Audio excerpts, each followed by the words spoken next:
नमस्कार भारतवासियांनो, स्वागत आहे तुमचं माझ्या या नवीन यूट्यूब चॅनल भारतवासी जर्नीजमध्ये. आज मी तुम्हाला घेऊन चाललो आहे एका स्वप्नवत ठिकाणी, अंदमानच्या बेटांवर. हा प्रवास फक्त निसर्ग सौंदर्य पाहण्यासाठी नव्हे, तर इतिहास, रोमांच आणि आत्मशांतीच्या शोधाचा आहे. चला तर मग सुरू करूया ह्या स्वर्गीय प्रवासाची कहाणी.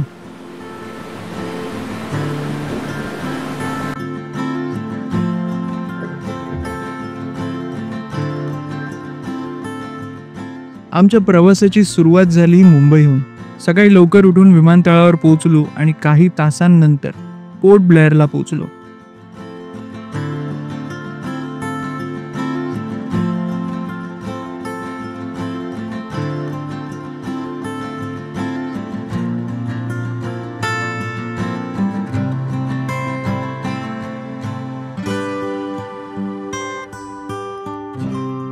पहिल्या क्षणी अंदमानने मला खिळवून ठेवले.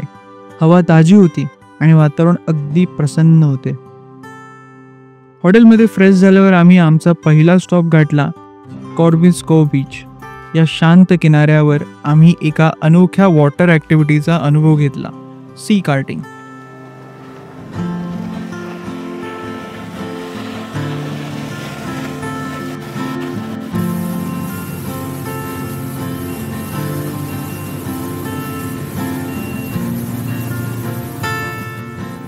समुद्रावरचा वेग, वारा आणि पाण्याचा स्पर्श हा क्षण कधीच विसरणार नाही.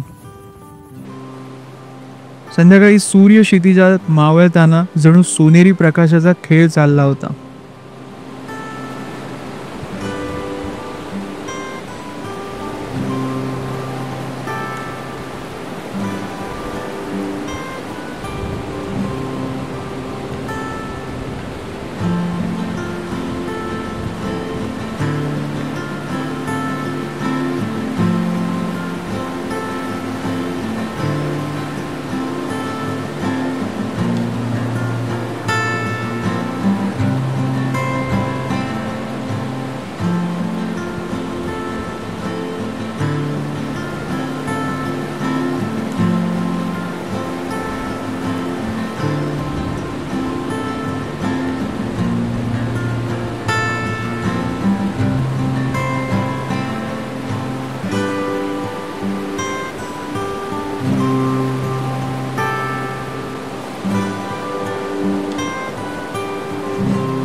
दिवसाचा शेवट झाला एका स्वादिष्ट डिनरने, जो अंदमानच्या सौंदर्याला तितकाच योग्य वाटला.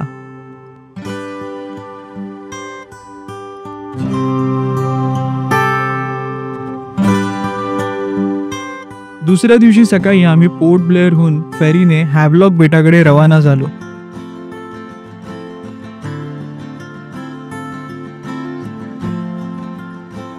फेरीचं नाव होतं नॉटिका.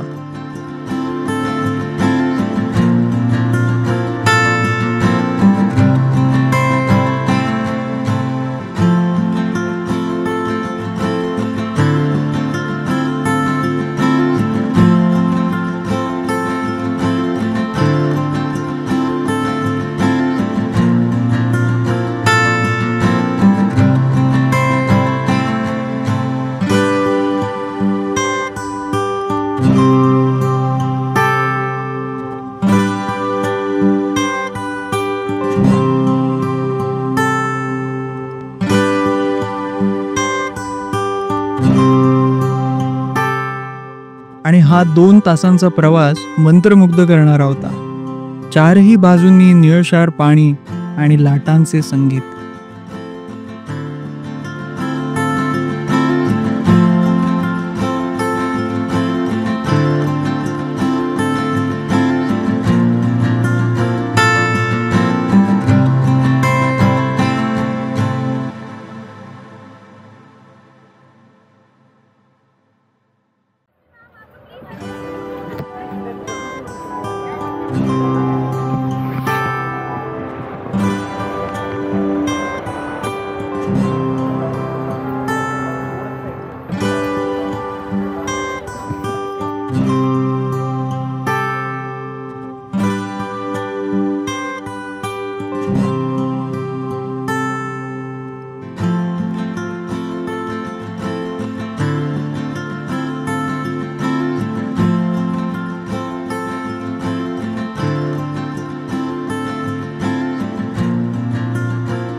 हॅवलॉक बेटावर पोहोचल्यावर आमच्या हॉटेलमध्ये चेक इन केलं.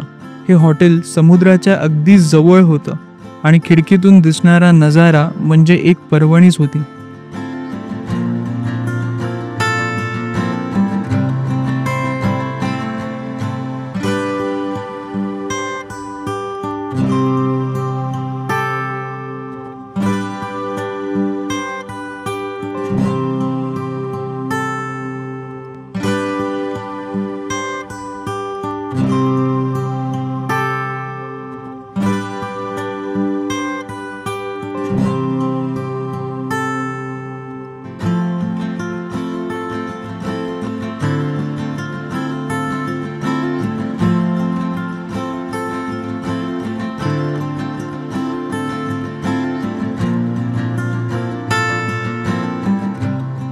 दुपारी आम्ही कालापत्तर बीचला भेट दिली. हा किनारा त्याच्या काळ्या दगडांसाठी प्रसिद्ध आहे. इथे समुद्राची शांतता वेगळाच अनुभव देत होती. पाण्याचे रंग, वाऱ्याची झुळूक आणि समुद्र किनाऱ्यावरील एकांत, हा क्षण जणू काळ थांबवल्यासारखा वाटत होता.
संध्याकाळी आम्ही हॉटेलच्या प्रायव्हेट बीचवर वेळ घालवला. तिथे फक्त आम्ही आणि समुद्राच्या लाटांचा आवाज होता. ही शांतता मनाला अपार आनंद आणि सुख देणारी होती.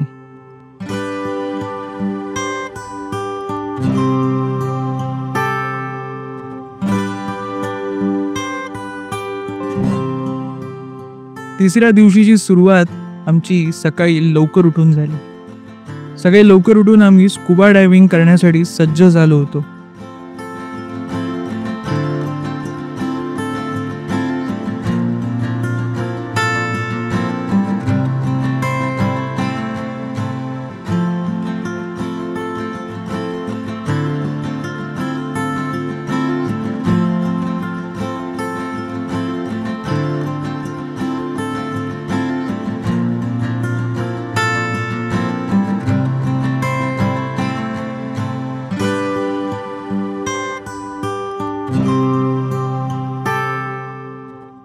समुद्राच्या आत प्रवेश करताना थोडी भीती वाटत होती, पण एकदा पाण्याखाली गेल्यावर सगळंच बदललं.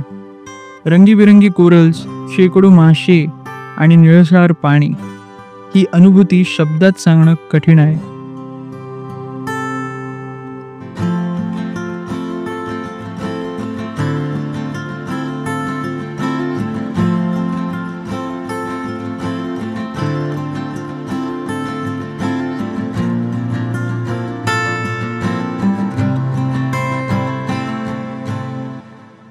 स्कुबा नंतर आम्ही गेलो एलिफंट बीचला, जो हॅवलॉक पासून थोड्या अंतरावर आहे.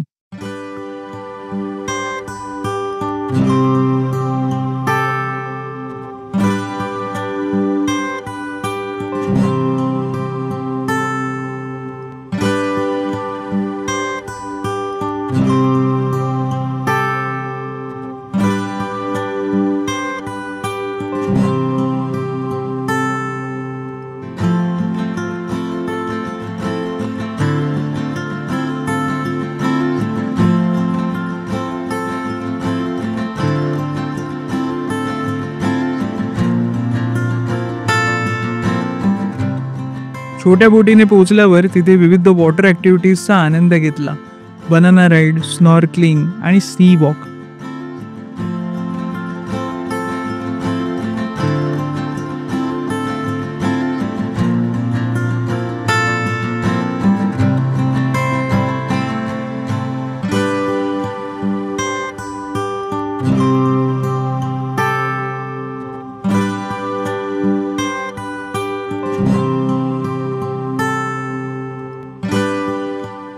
सी वॉक दरम्यान आम्ही निमो म्हणजेच क्लाउन फिशला पाहिलं.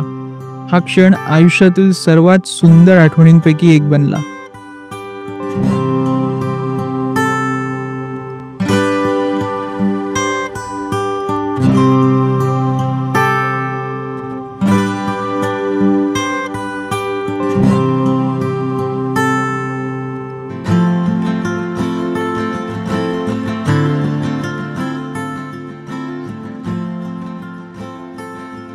दिवसाच्या शेवटी आम्ही गेलो राधानगर बीचला. या बीचला आशियातील सर्वोत्तम बीच म्हणतात आणि ते खरंच आहे. इथली पांढरी वाळू आणि निळं पाणी मन मोहून टाकतं.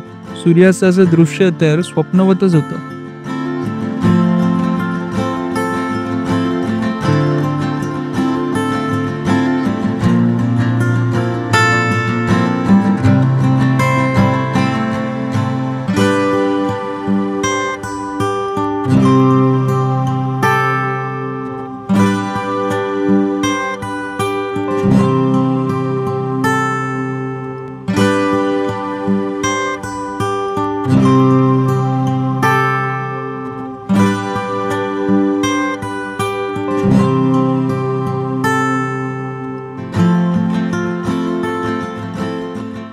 चौथ्या दिवशी आम्ही फेरीने नील बेटाकडे निघालो.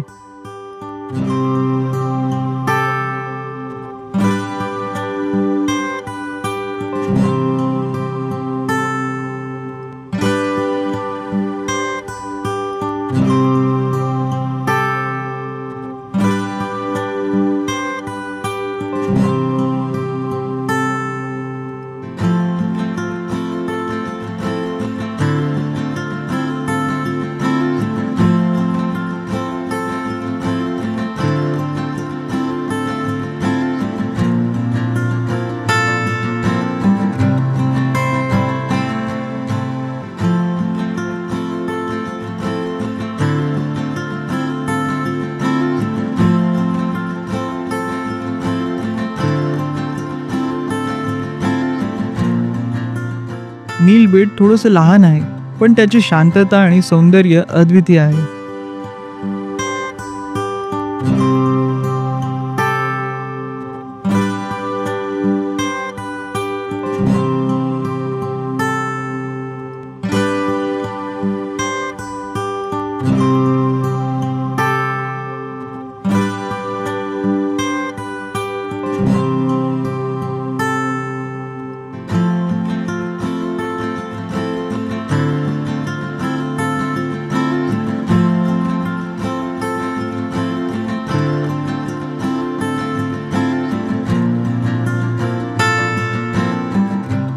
येथील लक्ष्मणपूर बीच 2.0 आणि निसर्गाचा पूल म्हणजे जणू निसर्गाची एक कलाकृतीच आहे.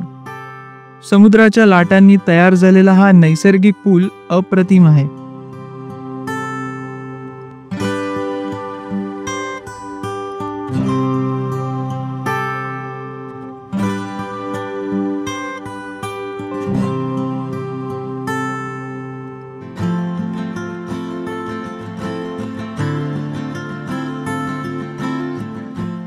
रात्री आम्ही हॉटेलच्या प्रायव्हेट बीचवर सूर्य मावळताना पाहिला. शांतता आणि निसर्गाच्या सान्निध्यातला हा क्षण अविस्मरणीय होता.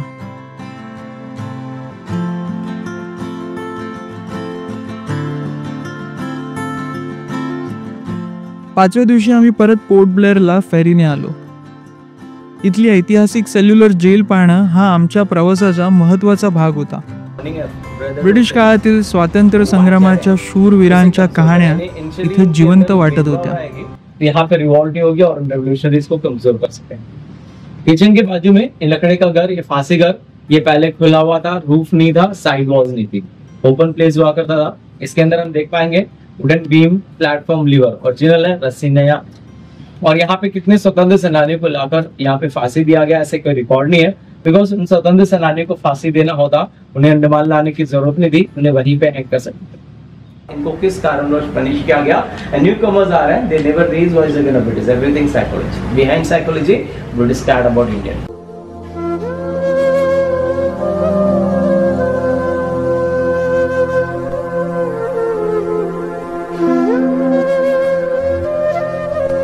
अभी हम जहाँ पे मौजूद है, ये जो वर्कशेड, इसकी जो स्ट्रक्चर ओरिजिनल है, इसकी रूफ एंड पोर्ट ब्लेअरचा एक सविस्तर व्हिडिओ बनवलाय। इसकी जो एंगल है, वरील आय बटनवरती क्लिक करून तुम्ही नक्की तो पहा। प्लॅंक हुआ करते थे। अभी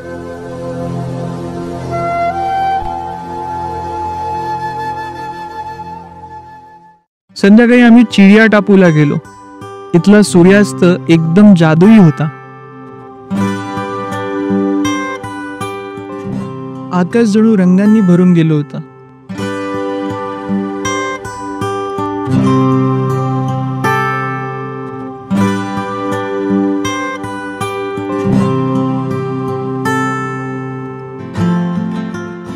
ही संध्याकाळ आमच्या अंदमान प्रवासाची शेवटची संध्याकाळ होती आणि ती खूप खास होती।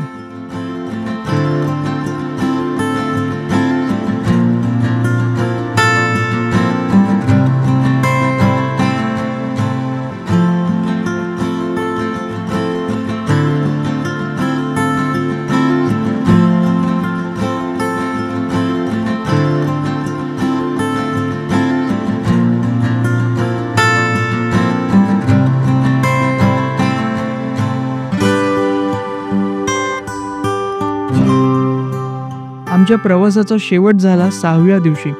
अंदमानला निरोप देताना मनात समाधान होतं, पण परत जायची हुरहुरीही होती। हा प्रवास माझ्या आयुष्यातील सर्वात सुंदर अनुभवांपैकी एक होता।